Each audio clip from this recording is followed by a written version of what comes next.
In the Emerald Tablets, it's the book I wrote. Thoth talks about using somatic frequencies and light waves to create manifest solid matter. And what happened about 4 years ago in a laboratory, they used somatic frequencies and photons to create solid matter out of nothing. Just happened about 4 years ago. What did they create? They just create a few particles, you know. But the fact that we can do it, but it was already an ancient text.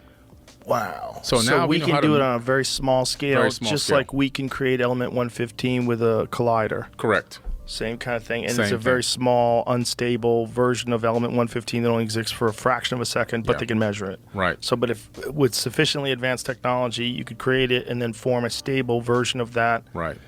Imagine being able to build an entire city by manifesting the matter needed to build the city instead of harvesting the city from rock. 3D print the city with nanobots. Ions. You would use nanobots to build the whole city. It would manifest as it went. And you could also use that to repair things. Yeah, absolutely. So you would never have to have like construction again. Everything would be self-replicable. Correct. Self-repairable. Correct. Wow. Yeah. Well, like, of course, if you just scale up, just think about what we can do now and keep going, make it much better and much more efficient. We're talking about programmable matter now. Programmable matter. And what you were saying about DNA, the fact that you can encode into DNA and that you could actually hold information in DNA. Yeah. Microsoft has created the very first DNA hard drive. So it's a molecular hard drive that works on technology that's hardware and also biological software. And so a hard drive the size of my cell phone can store an enormous amount of petabytes of data.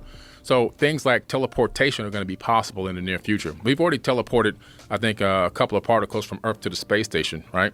But what's stopping us from teleporting a human being?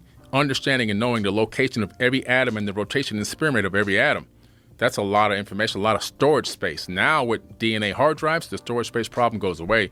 We'll be able to teleport biological beings or objects, big objects, into space or wherever we want on the planet. Like Star Trek. Whoa. Who's going to be the first guy to get beamed up? Somebody's going to be a real guinea pig for that one. Yeah, we're going to have to find some pedophile. Because when you teleport, you die. I don't know if people know that. Oh. Yeah. Well, that's a bit of an issue.